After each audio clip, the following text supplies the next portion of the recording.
Hi, this is Sheree with Rehash Fiber.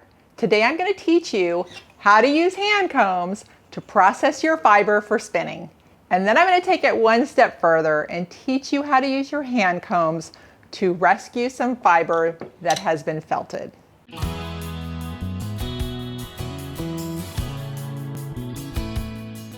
Welcome everybody.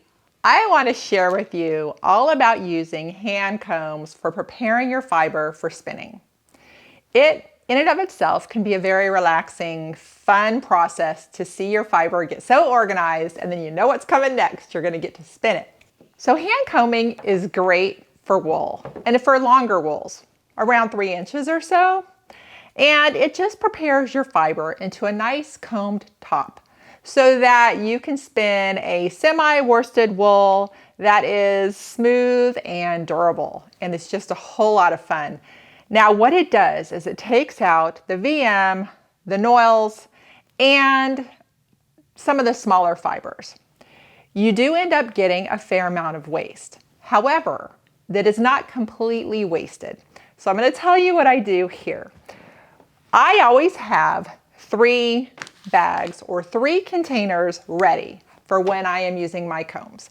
1 for the fiber that needs to be combed, 1 for the beautiful dizzed off fiber, and 1 for the waste. The waste is going to be made into art yarn later. So that is great because it's not really waste. It's just not being used for your lovely worsted yarn that you're going to have. I'm going to demonstrate how to do it today on some nice clean rambouillet. After that, I'm going to go into what happens if you felt your fiber. Now I accidentally did this and I felt bad. But then after that, I thought I've got to do what I can to save what I can. And so this beautiful cormo my friends brought home from the Southeastern Animal Fiber Festival, and it was lovely and soft, but it sat for a year and had a bit of lanolin in it, which made it too hard to comb.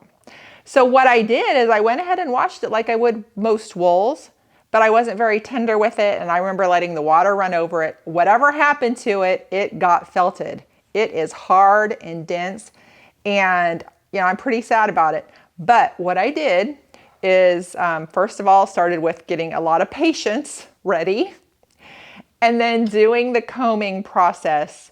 And it took a lot more work, but it's worth it because I've already spun up 1 skein and it is beautiful and soft.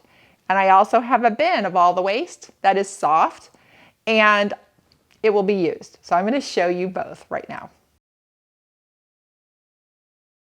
All right, I've got my hand combs here. So just remember these are very pointy and you may want to wear protective clothing on your lower half. And just always remember to have them pointed away from you when you're working. So we're going to load it up. I've got my 3 bags here for my washed, for my nests, and for my waste.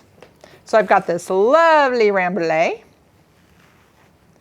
And to do a true worsted, you would put the butts over the tips of the comb and have the tips of the fiber facing out. However, when I have a lovely pile like this, and I'm not too worried about that because I'm going for semi-worsted, I'm just going to pile it on. So you just put it over your combs.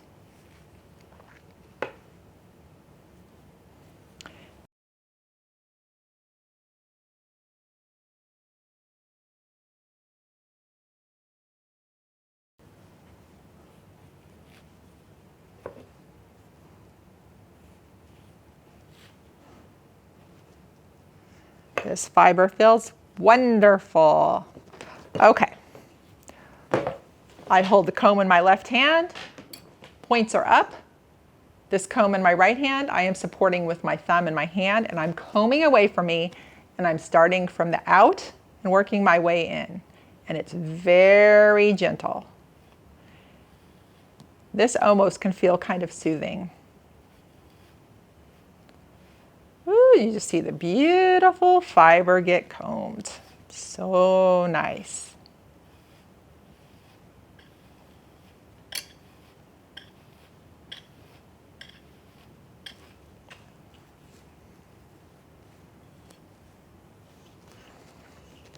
You just go back and forth a few times.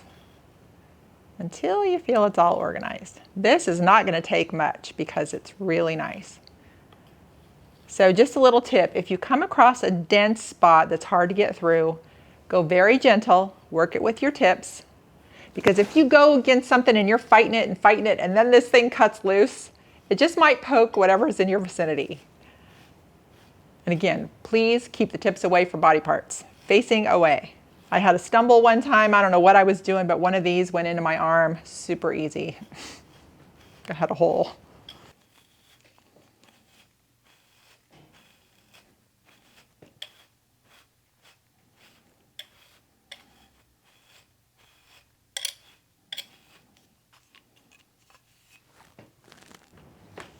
All right, you can see that about 3 times did it. Now we have this fluffy combed top. Now, there's 3 ways you could spin with this. You could diz it off, which is what I prefer to do, or you could just spin it straight from the comb, or you can just hand pull it off and make a nest. I like dizzing. It feels like I have a nice organized top.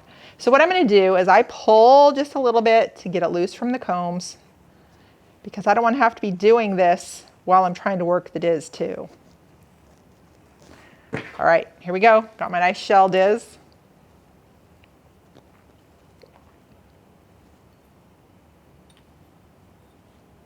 All right.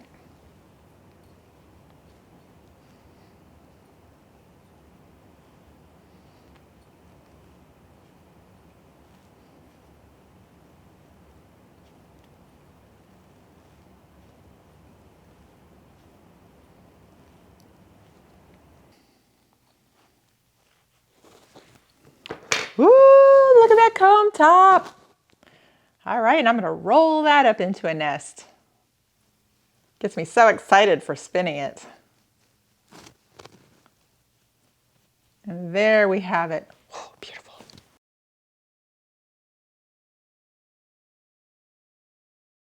Okay, we're gonna go on and we're going to prepare this felted cormo.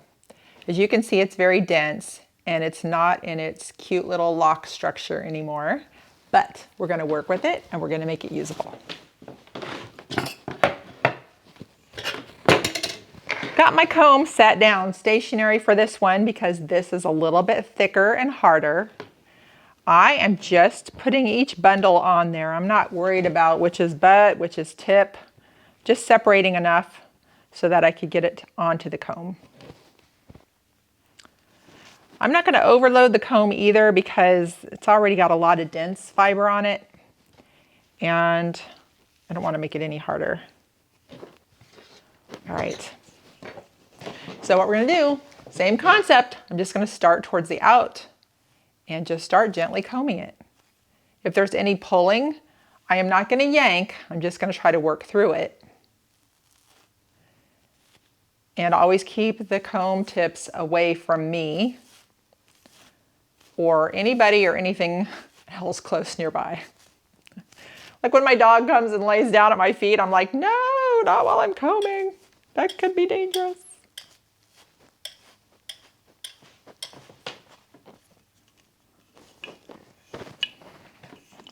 Just gonna go back and forth. And with this felted fiber, it takes a lot longer than the other. That's where that patience comes in. If you hit a really thick, matted, chunky, knotted part, just poke it with those sharp tips. Gently go through it. I had to do a lot more passes because it was felted, but here we are to the point of dizzing off. And this feels even a little bit tighter, but I'm going to pull some of it off the comb so that it's ready for the diz and not so hard while I'm doing it.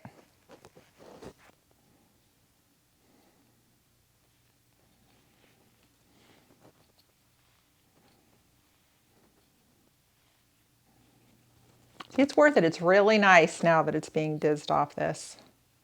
It feels so soft.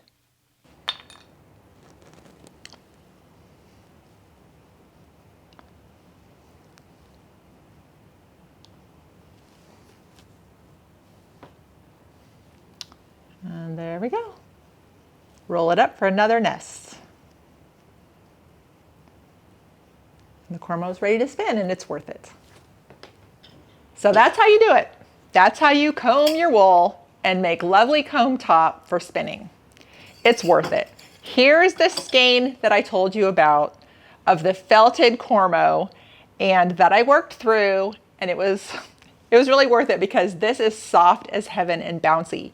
Even though I spun this worsted, it's just wonderfully soft. So if you have something that you believe has potential, keep at it and work through it.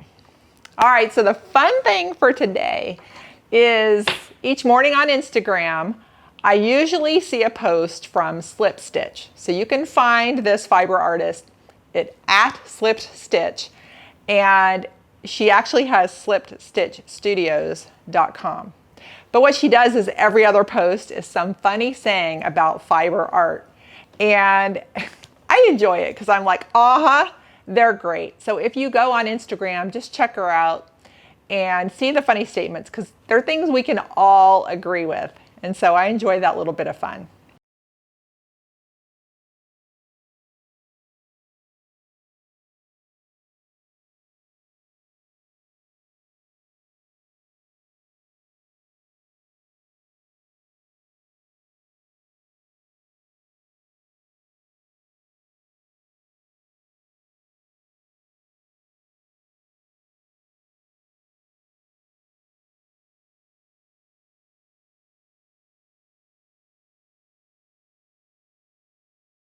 All right, so this is the point where I tell you if you're enjoying the programming, go to rehashfiber.com, join Patreon, give a little bit. It helps keep all of this going. And also merchandise. You can get your own Got Kivyute shirt. If by some chance you don't know what Kivyute is, it's the fiber that comes off the muskox. So I was in Alaska seeing the muskox up close and personal and learning from the people that actually comb the muskox. So you can get some merchandise at rehashfiber.com, and that too helps out. All right, everybody, happy combing your wool, and thanks for watching.